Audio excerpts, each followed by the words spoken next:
Bapa di surga, kami bersyukur berterima kasih hari ini dalam anugerah-Mu kami boleh kembali bertemu dari tempat yang berjauhan dengan tubuh yang sehat dan hati yang gembira. Kami sungguh bersyukur ya Tuhan, karena kami sadar hidup kami ini ada sebagaimana kami ada karena kesetiaan Tuhan. Dan kami mau bersyukur atas kesetiaan-Mu dengan terus belajar firman Tuhan. Dan kami berdoa ketika kami banyak kesempatan belajar firman Tuhan, tolonglah kami ya Tuhan untuk juga rajin melakukan firman-Mu, rajin menggumulkannya, dan juga rajin memberitakannya. Kami menyerahkan waktu pembelajaran kami 1 jam ke depan, kiranya Kristus ditinggikan, dipermuliakan di dalamnya. Dengarlah doa kami dalam nama Tuhan kami, Yesus Kristus, Tuhan dan Juru Selamat kami yang hidup, kami berdoa dan bersyukur. Amin. Ya, sore ini kita akan lanjutkan pembahasan kita dari surat Roma pasal 5 ayat 12 sampai 21. Sebab itu sama seperti dosa telah masuk ke dalam dunia oleh satu orang, dan oleh dosa itu juga maut. Demikianlah maut itu telah menjalar kepada semua orang. Karena semua orang telah berbuat dosa. Sebab sebelum hukum Taurat ada, telah ada dosa di dunia. Tetapi dosa itu tidak diperhitungkan karena tidak ada hukum Taurat.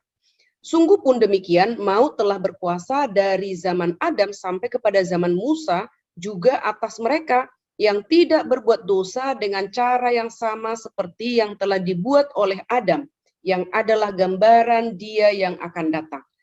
Tetapi karunia Allah tidaklah sama dengan pelanggaran Adam.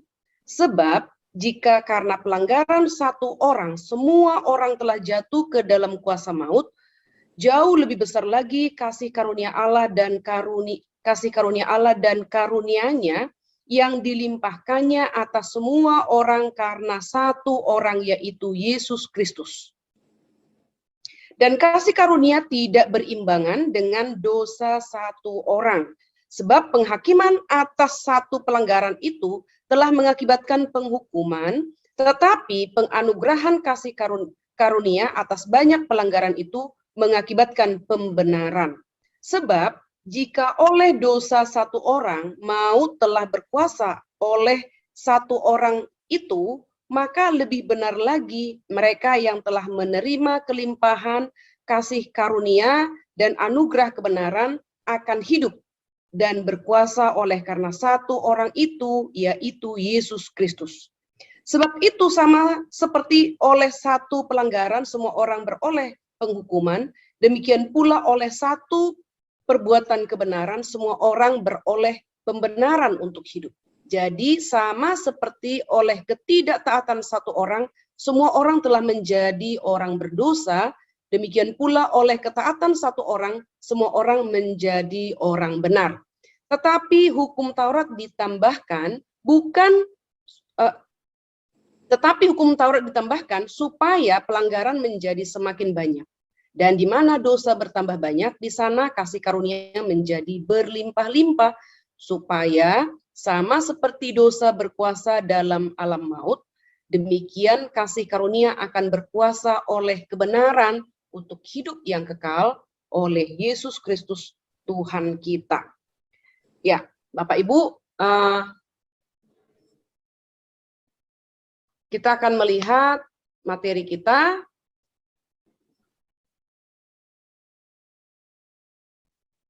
Perikop kedua, ya, pasal dari 5 ini, yaitu antara Adam dan Kristus, ya, memperkenalkan perbandingan antara dua Adam.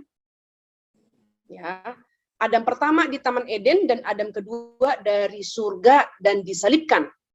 Ayat 12 sampai ayat 14b itu bicara tentang riwayat Adam yang pertama, tadi kita sudah membaca.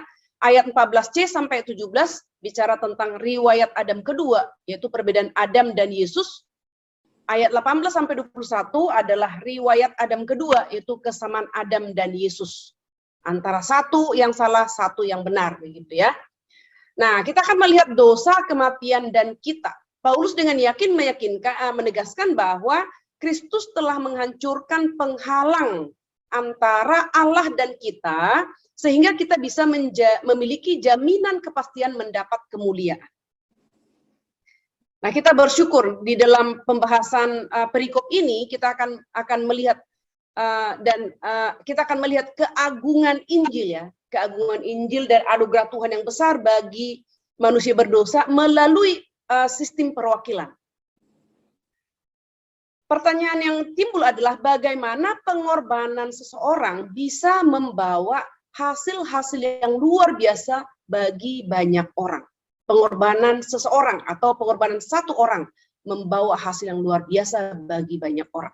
Dalam ayat 12-21 ini, Paulus menunjukkan secara detail bagaimana pengorbanan Yesus bisa mengatasi kejahatan dan membalikkan seluruh arah sejarah manusia.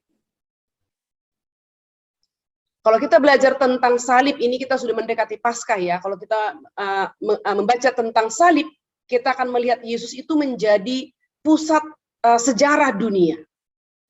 Alkitab mengajarkan Kejadian sampai Wahyu, Kristus adalah menjadi tokoh sentral.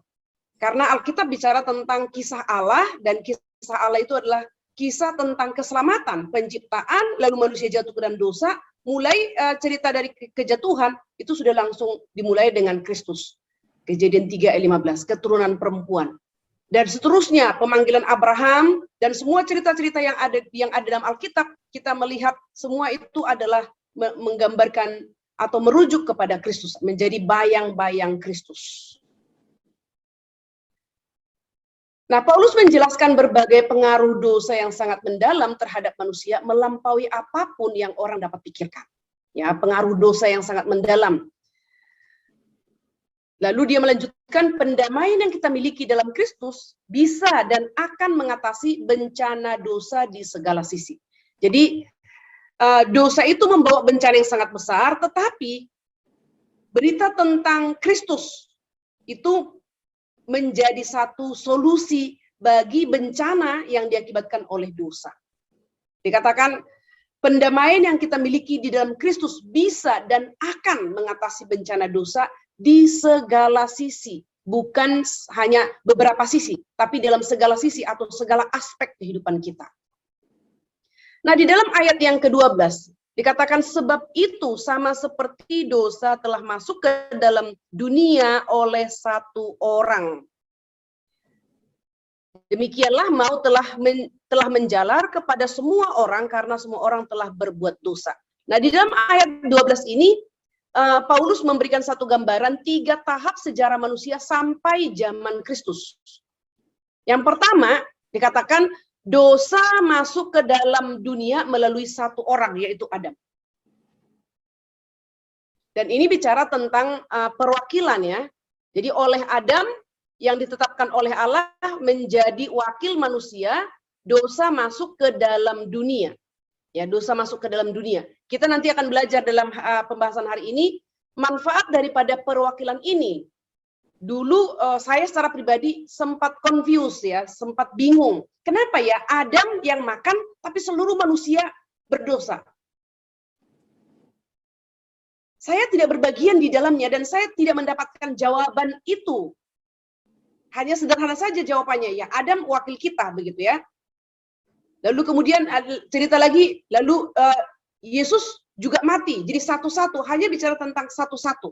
Tetapi melalui Roma pasal 5 ayat 12 sampai ayat 21 ini kita akan melihat penjelasan yang sangat jelas sekali diberikan oleh Paulus kepada kita, tentu saja dengan tafsiran daripada si Timothy Keller ini ya, antara satu wakil kita yang pertama Adam di Taman Eden dan wakil kita yang lain.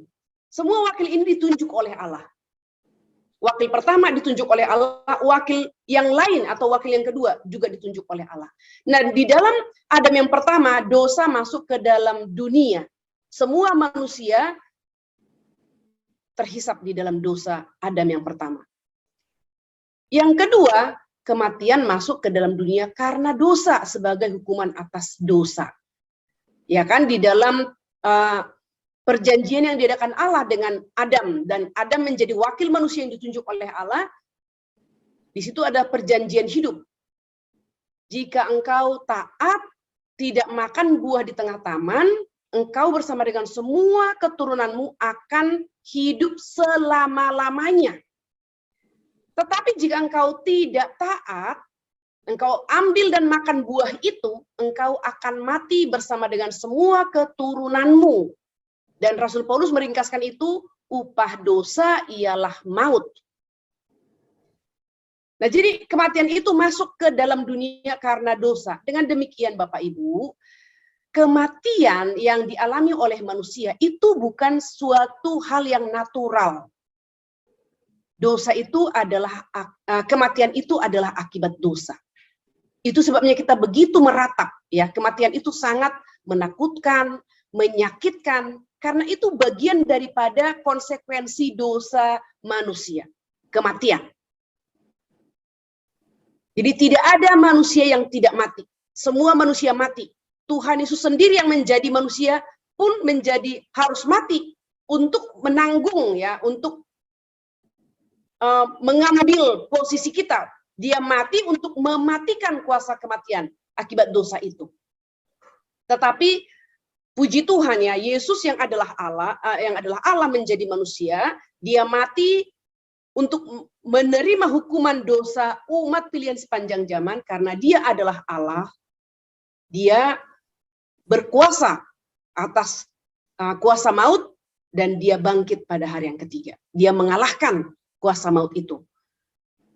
Dan Yesus hidup, bangkit, dan hidup untuk selama-lamanya. Dan itu menjadi satu gambaran bagaimana kita nanti akan dibangkitkan. Jadi Yesus sendiri adalah manusia sejati yang telah bangkit dari kematian. Ada gambaran bagi kita seperti apa tubuh kebangkitan atau tubuh kemuliaan itu.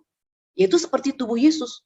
Maka sekarang kita, Bapak Ibu, kehidupan kita yang sekarang ini adalah kehidupan yang harus kita persiapkan untuk kebangkitan nanti, untuk kehidupan nanti di dalam langit dan bumi baru. Jadi apa yang kita hidupi sekarang, ini akan berkelanjutan, kontinuitas. Maka kita harus merawat tubuh kita ini, menjaga tubuh kita ini, dan juga bukan hanya tubuh kita, tapi hidup kita tentunya. Karena hidup kita ini akan berkelanjutan.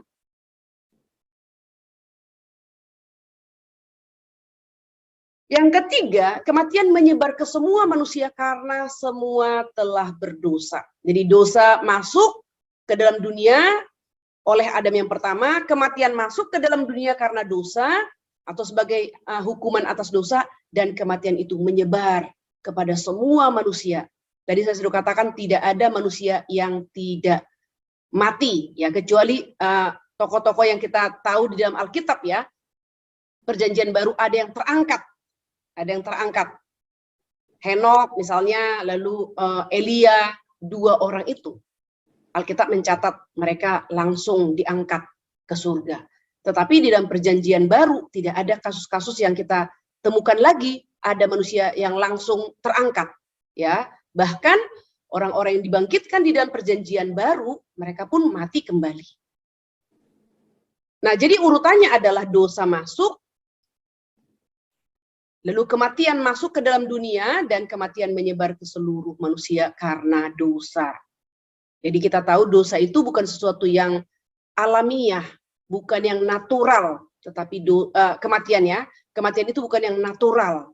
Memang kita sedang antri, ya, menunggu bagian kita untuk selanjutnya masuk ke liang kubur begitu. Tapi antri untuk mati itu bukan sesuatu yang alamiah. Itu adalah akibat dosa. Nah, apa yang dimaksud dengan semua orang telah berbuat dosa? Semua orang telah berbuat dosa, ya. Kata kerja berbuat dosa itu adalah keterangan dalam keterangan waktu bentuk auris, yaitu satu tindakan di masa lampau. Jadi berbuat dosa itu digambarkan atau diberikan penjelasan dalam bahasa Yunani, bentuk keterangan waktu auris, satu tindakan di masa lampau. Semua orang telah berbuat dosa. Kata berbuat dosa itu artinya semua manusia telah berbuat dosa dalam satu tindakan di masa lalu, yaitu oleh dosa Adam itu mengakibatkan. Jadi dosa Adam itu ada satu tindakan yang telah dibuat oleh Adam di masa lalu pada saat di Taman Eden, dan oleh dosa itu semua manusia dianggap telah berbuat dosa, telah jatuh ke dalam dosa, karena Adam adalah wakil kita yang ditunjuk oleh Allah. Nah, kata benda kolektif semua, ya, dengan kata kerja spesifik, bukan sesuatu yang biasa sehingga pasti dilakukan dengan sengaja. Jadi semua. Dalam hal ini Adam yang adalah wakil manusia, dia dengan sadar, ya, dia bukan karena dibius oleh ular, maka dia tidak sadar mengambil buah lalu makan, bukan, ya. Dia dengan sadar. Dengan sadar, dia tahu konsekuensinya kalau kamu makan. Jadi karena Allah memberikan dengan sangat jelas, ya, dalam perjanjian itu. Semua buah pohon di taman ini diawali dengan berkat. Semua buah pohon di taman ini boleh kamu makan buahnya dengan bebas. Tetapi, nah, baru ada larangan. Buah di tengah taman, buah pengetahuan yang baik dan yang jahat, tidak boleh kamu makan. Kalau kamu makan, kamu pasti mati bersama dengan semua keturunan. Nah, Adam mengetahui hal itu Bapak Ibu. Jadi ketika Adam menerima buah itu, ya, Hawa juga mengetahui hal itu. Ketika dia mengambil buah itu, dia sangat sadar, dan kesadaran itu adalah dia ambil buah itu karena dia ingin menjadi sama seperti Allah. Matamu terbuka dan kamu akan menjadi sama dengan Allah. Jadi itu adalah satu perbuatan yang disadari, dan kalau dikatakan di sini kata semua itu, kata kerja spesifik, bukan suatu yang biasa sehingga pasti dilakukan dengan sengaja. Jadi dilakukan dengan satu kesadaran. Nah, sekarang kita akan melihat berikutnya dalam Adam. Paulus tidak mengatakan bahwa semua manusia mati karena kita semua seperti Adam, tetapi karena kita semua di dalam Adam. Bapak Ibu bisa ikuti, ya. Kita semua tidak seperti Adam.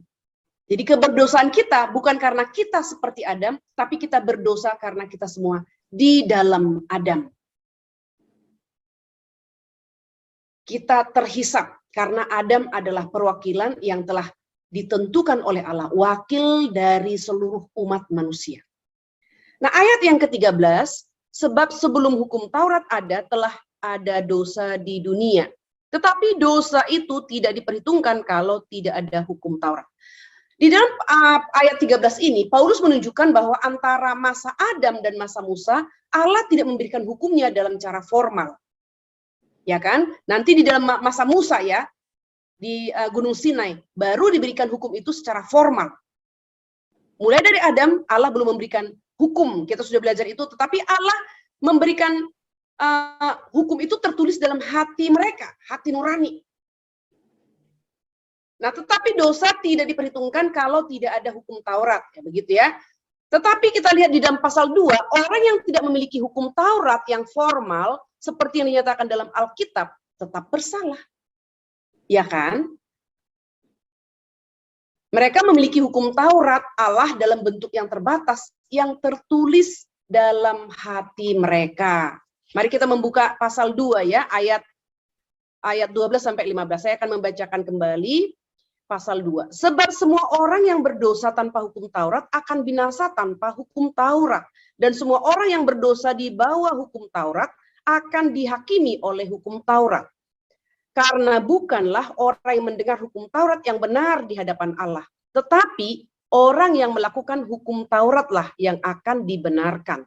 Apabila bangsa-bangsa lain tidak memiliki hukum Taurat, oleh dorongan diri sendiri melakukan apa yang dituntut hukum Taurat, maka walaupun mereka tidak memiliki hukum Taurat, mereka menjadi hukum Taurat bagi diri mereka sendiri.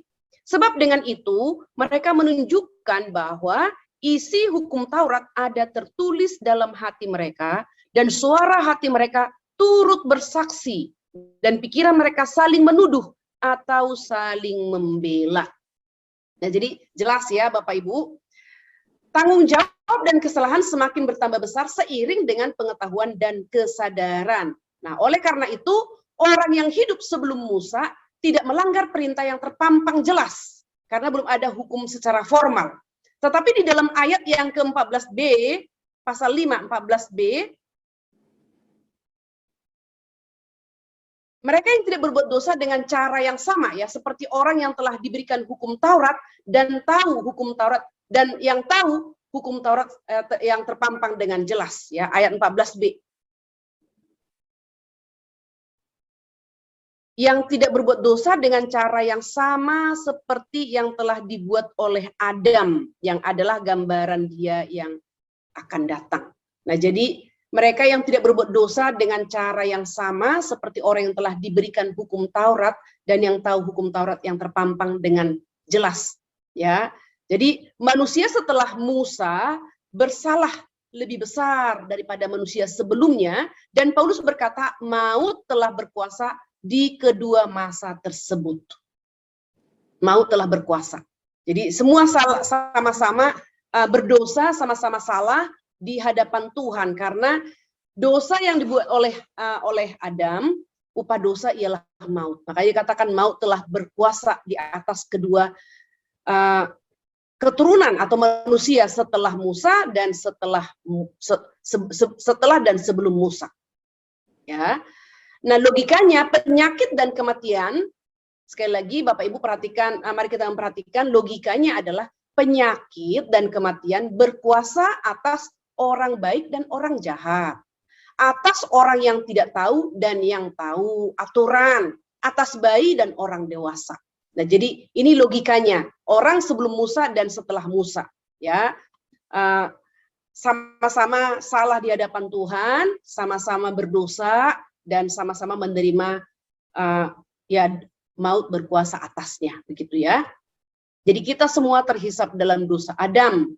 Kita semua bersalah atas apa yang telah dilakukan oleh Adam. Nah, itu kita sudah mengerti, kita menerima original sin dari Adam. Ya, dosa Adam, kita tidak turut menanggung dosa Adam. Tetapi perbuatan Adam itu yang mengakibatkan manusia jatuh dalam dosa, kita menerima warisan dosa yang disebut original sin. Nah, ini adalah bibit dosa yang kita warisi. Dan kita bertanggung jawab atas dosa perbuatan kita, actual sin. Ini kan kita sudah bahas di dalam buku Katekismus ya. Jadi kita mewarisi dosa namanya original sin, ini menjadi bibit dalam diri kita. Lalu kita yang mengakibatkan kita memiliki natur berdosa, lalu oleh bibit atau natur berdosa itu kita action, kita melakukan berbagai bentuk dosa. Perbuatan dosa kita inilah yang kita pertanggungjawabkan di hadapan Tuhan. Jadi kita tidak bertanggung jawab atas dosa perbuatan Adam, selain daripada mengambil buah di tengah taman ya, karena itu menjadi satu perwakilan semua menjadi manusia berdosa. Tetapi kemudian perbuatan dosa Adam yang lain itu ada tanggung jawab Adam. Kita tidak turut serta di dalam perbuatan dosa Adam yang lainnya. Nah, berikutnya kita akan melihat wakil perjanjian versus individualisme Barat. Di Barat ya sangat menjunjung tinggi individualis ya. Manusia berdiri sendiri dan mereka menjunjung tinggi otonomi. Nah, ini menjadi satu kesulitan tersendiri ketika bicara nanti tentang perwakilan ya. Dengan demikian Bapak Ibu, ketika di Barat begitu menjunjung tinggi individualisme, ya mereka tidak kurang menyetujui ya dengan adanya perwakilan ini.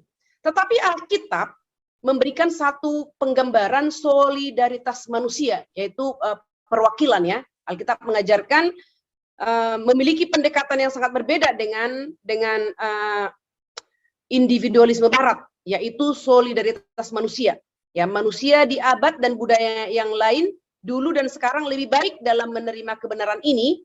Banyak budaya lain yang menerima pemikiran bahwa individu adalah bagian dari keluarga, suku, atau klan secara keseluruhan dan bukan berdiri sendiri.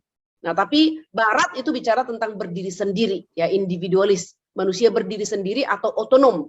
Dia bisa mengatur dirinya sendiri. Dan ini spirit ini yang kemudian mendorong ya keluarga-keluarga di Barat itu ketika anak mereka sudah usia dianggap dewasa, misalnya usia 17 tahun, mereka boleh keluar dari rumah, mandiri di kota yang sama dengan orang tuanya. Tinggal sendiri, mungkin di dalam kontrakan atau apartemen begitu ya.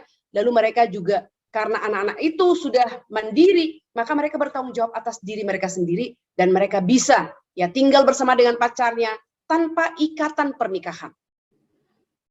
Dan itu adalah urusan pribadi.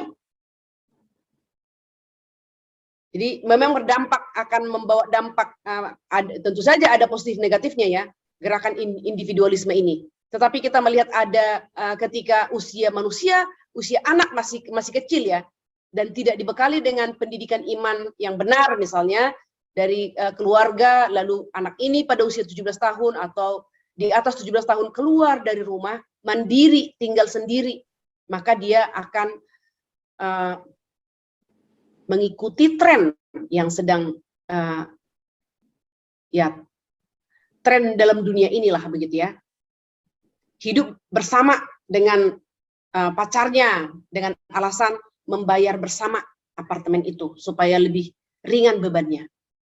Nah, tapi mereka di sana tentu saja akan menjalani kehidupan yang bebas.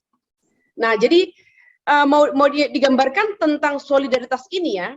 Pemikiran tentang solidaritas berbicara tentang Anda bisa memiliki relasi yang sah dengan seseorang sehingga apapun yang dicapai atau gagal dicapai orang itu, Anda juga mengalami yang sama. Inilah konsep perwakilan ya, perwakilan. Dan di sini kita melihat seorang wakil adalah orang yang hasil dari tindakannya baik atau buruk mewakili banyak orang lain. Ya, dalam filsafat dan teologi ini sering disebut kepala federal. Istilah federal itu berasal dari kata Latin feodus atau perjanjian. Jadi satu orang menjadi wakil begitu ya. Nah, jadi ini yang kemudian kita lihat dalam perwakilan ini, relasi Kristus dengan umatnya. Ini adalah relasi seorang pembela terhadap kliennya. Ya, kita akan melihat pembela mewakili yang dibela. Ini relasi yang paling intim.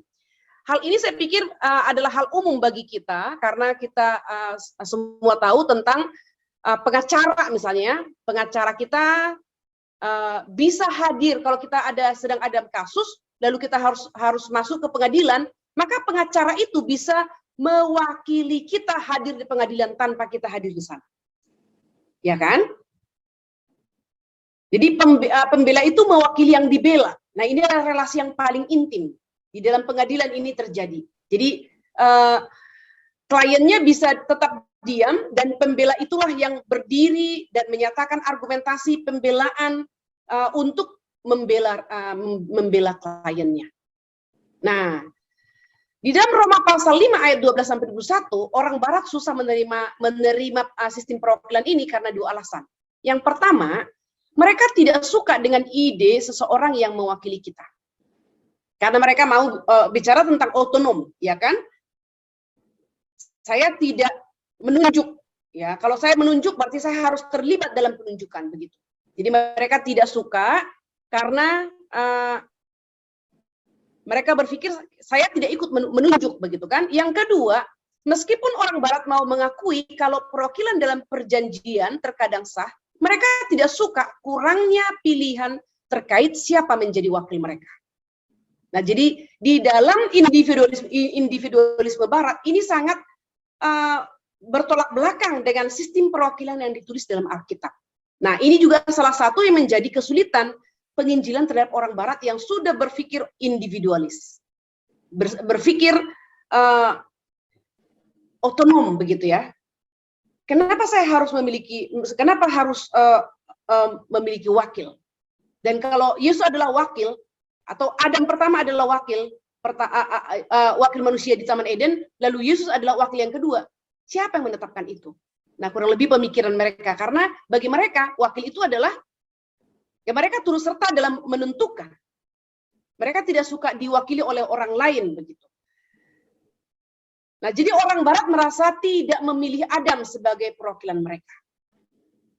Ini menjadi satu kesulitan ya Bapak Ibu ketika kita membicarakan penginjilan dengan konsep atau pendekatan perwakilan. Di dalam Adam kita berdosa. Mereka akan berkata, siapa yang menunjuk Adam pertama menjadi wakil saya? Lalu di dalam wakil yang kedua yang telah ditunjuk oleh Allah, kita dibenarkan. Juga mereka tidak akan mudah menerima itu. Saya juga tidak ikut menunjuk Kristus menjadi wakil saya begitu ya. Nah, jadi kita melihat di sini cara Allah melakukannya. Tidak ada yang bisa memilih seseorang perwakilan bagi Anda sebaik Allah. Kita tidak bisa berpikir kalau kita bisa berbuat pilihan yang lebih baik dari Allah. Nah, ini adalah sesuatu yang perlu kita ketahui ya Bapak Ibu.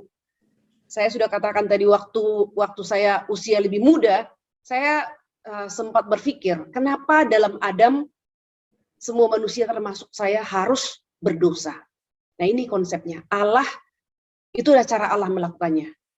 Allah memilih Adam, menetapkan Adam menjadi wakil manusia. Dan mari kita lihat, tidak ada yang bisa memilih seseorang perwakilan bagi kita sebaik Allah.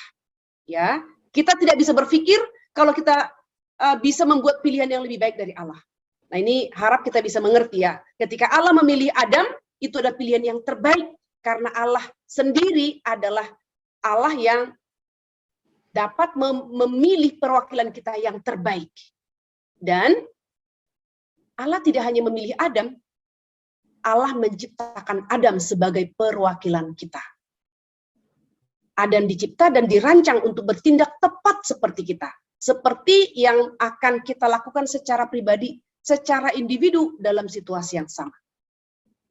Nah, jadi ini harap bisa membukakan pemikiran kita yang selama ini mungkin ada di antara kita. Kenapa Adam? Atau ada anak-anak yang bertanya. Maka kita bisa menjawab.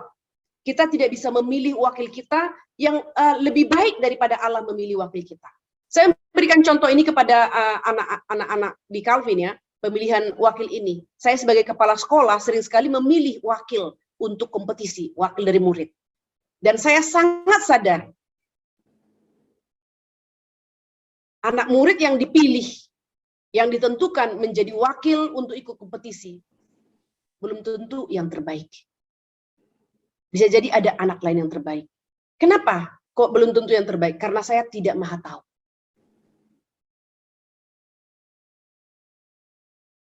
Nah, mungkin dari contoh ini bisa kita mengerti.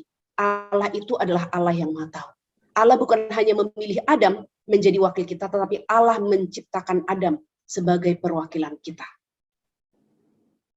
Nah, itu luar biasa Bapak Ibu.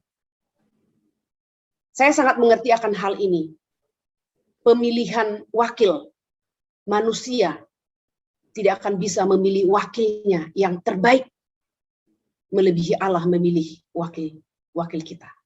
Jadi kita bersyukur ya, konsep daripada perwakilan ini. Jadi Allah telah memulai pemilihan perwakilan ini mulai dari penciptaan, dan ini kemudian menjadi satu konsep perwakilan sampai kepada wakil yang lain, yaitu Kristus.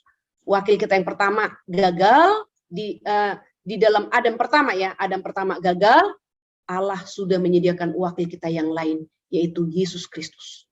Di dalam Adam kita terhisap dalam dosa, di dalam Kristus yaitu wakil yang lain. Kita dianggap benar. Nah, mengapa perwakilan perjanjian merupakan kabar baik? Faktanya adalah Allah berurusan dengan kita melalui perwakilan merupakan kabar yang sangat baik dan memerdekakan.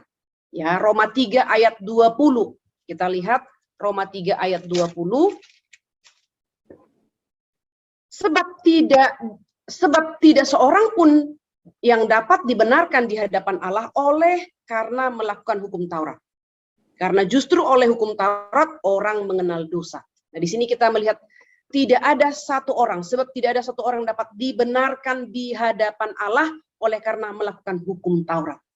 Jadi jika kita masing-masing harus mewakili diri sendiri sebagai individu di hadapan tahta Allah, kita tidak punya pembela sama sekali. Ya, dosa kita akan membawa kita kepada kematian. Ayat 20 ini ya, tidak ada seorang pun dapat dibenarkan karena melakukan hukum Taurat. Nah, tetapi sebaliknya, kita diwakili oleh Adam. Kita berdosa di dalam dia, dan dosa kita di dalam dia yang mewakili kita di dalam perjanjian membawa kita kepada kematian. Kematian berkuasa karena di dalam dia semua manusia telah melanggar perintah Allah. Ayat 14b ya.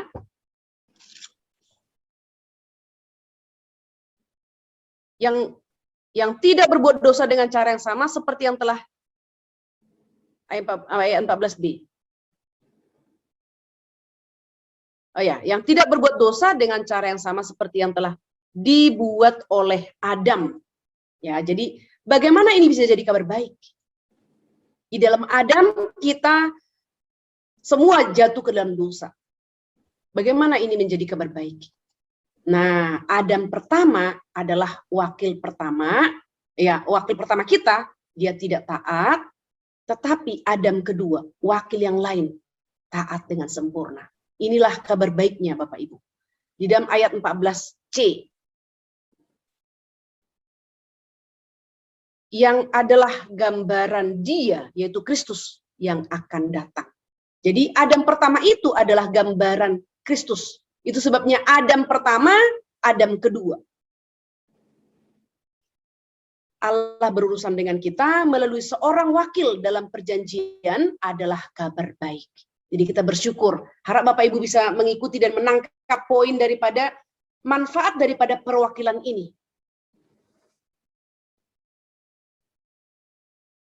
Kita melihat ya, perwakilan ini dimulai dari penciptaan, dari kejatuhan manusia ke dalam dosa, penciptaan manusia jatuh ke dalam dosa, langsung bicara sebelum manusia jatuh ke dalam dosa, sudah bicara tentang perwakilan. Dan ketika kita bicara tentang Kristus menjadi wakil kita, kita tidak lagi meraba-raba bagaimana mungkin Kristus bisa menjadi wakil saya. Bagaimana mungkin Kristus yang benar, lalu kebenaran Kristus diperhitungkan sebagai kebenaran saya. Nah, itu sudah dimulai dari Adam yang pertama. Adam yang berdosa, maka Allah melihat saya juga berdosa. Tetapi dalam Adam yang kedua, yang taat dengan sempurna, maka Allah melihat ketaatan Kristus di dalam diri saya. Ya, kita sudah membahas itu ya, imputasi ya. Dosa kita diimputasikan kepada Kristus, kebenaran Kristus diimputasikan kepada kita. Ketika dosa kita diimputasikan kepada Kristus, maka Allah melihat dosa kita pada Kristus. Maka Kristus naik ke atas kayu salib untuk menanggung dosa kita. Ketika kebenaran Kristus diimputasikan kepada kita, maka Allah melihat kebenaran Kristus pada kita. Seolah-olah kitalah yang menjalankan hidup benar, sebagaimana Kristus hidup benar. Ayat yang ke-11. Dan bukan hanya itu saja, kita malah bermegah dalam Allah oleh Yesus Kristus Tuhan kita, sebab oleh Dia kita telah menerima pendamaian itu. Jadi perwakilan dalam perjanjian berarti kita bisa memiliki damai sejahtera dengan Allah yang tidak bisa ditawar oleh individualisme barat. Ya, damai sejahtera. Kita sudah belajar ya, damai sejahtera ini berarti kita berdamai dengan Allah, berdamai dengan Allah. Ini tidak bergantung situasi dan kondisi. Karena berdamai dengan Allah berarti kita sudah yang dua pihak yang bermusuhan telah berdamai. Dan kita sudah bisa berelasi dengan Allah, tidak bergantung situasi dan kondisi.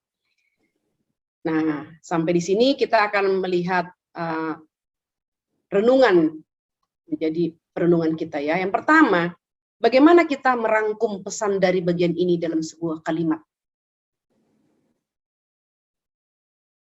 Pembahasan kita hari ini. Yang kedua, bagaimana reaksi kita dengan pemikiran tentang perwakilan dalam perjanjian. Yang ketiga, saat kita melihat kehidupan kita dan sejarah, dalam hal apa kita bisa melihat Adam merupakan wakil yang baik dan adil bagi kita. Amin. Mari kita berdoa bersama-sama. Terpujilah Engkau ya Tuhan yang memberikan kebenaran firman Tuhan yang begitu indah dan agung. Kami tidak lagi meraba-raba ketika Kristus datang ke dalam dunia. Dia hidup dengan sempurna dan di dalam Kristus caranya diperhitungkan menjadi kebenaran kami. Karena Engkau telah membangun terminologi ini dari sejak penciptaan, dari sejak perjanjian di Taman Eden. Kami sungguh bersyukur, berterima kasih ya Tuhan. Terima kasih juga untuk kitab Roma. Melalui kitab Roma ini kami semakin dibukakan lagi bagaimana manfaat dan berkat besar di balik konsep perwakilan. Terima kasih untuk Kristus yang Engkau sediakan menjadi wakil yang kedua, wakil yang lain yang hidup dengan sempurna, yang menjadi wakil kami. Di dalamnya kami terhisap dalam kebenarannya. Sehingga Engkau memandang kami yang berdosa dan salah ini menjadi benar. Dan Engkau membukakan pintu surgamu bagi kami manusia yang berdosa ini. Kau membukakan pintu kehidupan yang kekal pada kami yang tidak layak ini. Terpujilah Engkau ya Tuhan atas hikmat-Mu yang sempurna dan luar biasa. Biarlah kami boleh terus bersyukur, dapat mengenal Engkau, dapat membaca firman-Mu, dapat mempelajarinya, dan dapat memikirkannya, menggumulkannya. Bahkan dapat memberitakannya juga. Jadi kabar baik bagi manusia berdosa. Terima kasih Bapak. Kami berterima kasih sekali lagi untuk pembelajaran yang sudah kami lewati. Kami akan mengakhiri pertemuan hari ini dan melanjutkan aktivitas kami masing-masing. Mohon Tuhan beserta dengan kami. Dengarlah doa kami dalam nama Tuhan kami Yesus Kristus, Tuhan dan Juru Selamat kami yang hidup. Kami berdoa dan bersyukur. Amin. Sampai di sini Bapak Ibu.